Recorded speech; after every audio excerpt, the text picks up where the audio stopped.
गृह मंत्री अमित शाह आज राजधानी लखनऊ पहुंचे, जहां उन्होंने सिपाहियों को नियुक्ति पत्र दिए। साथ ही इस दौरान अमित शाह ने कहा कि आज मेरे सामने बैठे युवाओं के जीवन का सबसे शुभ दिन है, क्योंकि आज उत्तर प्रदेश के हर जाति, समुदाय और जिले का प्रतिनिधित्व करने वाले 60,000 से अधिक युवा भारत के सबसे बड़े पुलिस बल का सक्रिय हिस्सा बनने जा रहे हैं। राज्य की कानून व्यवस्था लगातार बिगड़ रही है, लेकिन 2017 में राज्य में भाजपा की सरकार बनने के बाद, योगी आदित्यनाथ के मुख्यमंत्री बनने के बाद उत्तर प्रदेश पुलिस फिर से नई ऊंचाइयों को प्राप्त करने की ओर अग्रसर होने लगी है।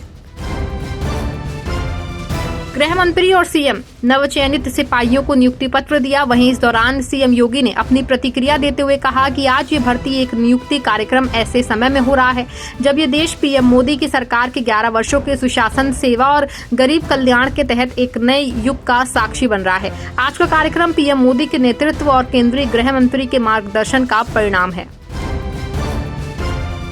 बिजली व्यवस्था में सुधार करने के लिए योगी सरकार बड़ा कदम उठाने जा रही है। सरकार का मकसद है कि हर उपभोक्ता को 24 घंटे भरोसेमंद बिजली मिले, बिलिंग में पारदर्शिता हो और समस्याओं का समय पे समाधान हो। ये सुधार खास तौर पे आम लोगों, किसानों और छोटे व्यापारियों की जिंदगी को आसान बनाने की दिशा में एक बड़ा कदम माना जा रहा है।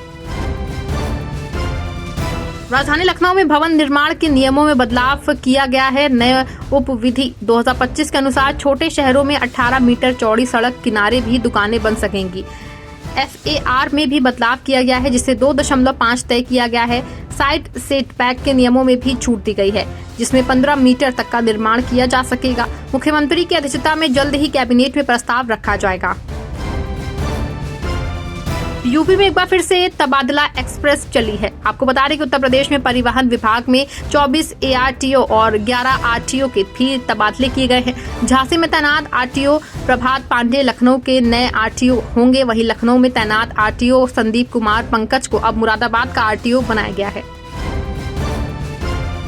मलियाबाद के दशहरी आम दुनिया भर में मशहूर हैं। ऐसे में अब ये आम न सिर्फ भारत बल्कि दुबई के बाजार में भी बिकेंगे। लखनऊ के मलियाबाद इलाके में उगाए गए दशहरी आम का 1200 किलो का पहला सीधा कंसाइनमेंट दुबई रवाना किया गया है। ये पहली बार है जब प्रदेश के किसी FPO को अंतर्राष्ट्रीय बाजार से सीधा ऑर्डर मिला है। पूर्वांचल में ट्रेनों में कंफर्म टिकट मिलना मुश्किल हो गया है, जिससे यात्रियों को भारी परेशानी का सामना करना पड़ रहा है। गोरखपुर जंक्शन से रोजाना 1 लाख यात्री सफर कर रहे हैं, लेकिन 72,000 सीटें ही उपलब्ध हैं। दिल्ली और मुंबई जाने वाली ट्रेनों में टिकटों की बुकिंग बंद है। रेलवे ट्रैक क्षमता बढ़ाने का प्रयास कर रहा है, लेकिन यात्रियों को राहत नहीं मिल पा रही है। मथुरा में एक बड़ा हादसा हुआ है। बता दें कि मेरठ के गोविंद नगर क्षेत्र में शाहगंज दरवाजे के पास टीले की मिट्टी धंसने से बड़ा हादसा हो गया है। कई मकान के हिस्से गिरने से वहां काम कर रहे मजदूर मलबे में दब गए हैं। पुलिस और दमकल विभाग की टीम मौके पे पहुंच के दबे हुए लोगों को निकालने में जुटी है। ये घटना टीले के आसपास दीवार लगाने के दौरान हुई, जिसमें मिट्टी धंस गई और मकान जो है वो गिर गए।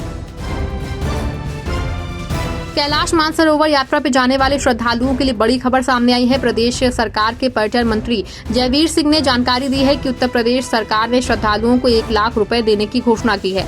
पर्यटन मंत्री जयवीर सिंह ने आगरा के सर्किट हाउस में पर्यटन विकास योजनाओं की समीक्षा की है। उन्होंने बताया कि कैलाश मानसरोवर की यात्रा करके लौटने वाले उत्तर प्रदेश के श्रद्धालुओं को सरकार की तरफ से 1 लाख रुपए दिए जाएंगे। ये राशि श्रद्धालुओं के खाते में भेजी जाएगी। गोंडा के कैसरगंज सीट के पूर्व सांसद बृजभूषण शरण ने नगीना सांसद चंद्रशेखर आजाद पे एक दलित लड़की द्वारा लगाए गए गंभीर आरोपों पे बड़ा बयान दिया है। उन्होंने चंद्रशेखर आजाद पे तुरंत प्राथमिकी दर्ज किए जाने की मांग की है। साथ ही उन्होंने कहा कि इस मामले में सरकार को चुप नहीं रहना चाहिए। दलित बेटी की आवाज को दबाने की कोशिश नहीं होनी चाहिए, बल्कि उसे सामने लाया जाना चाहिए।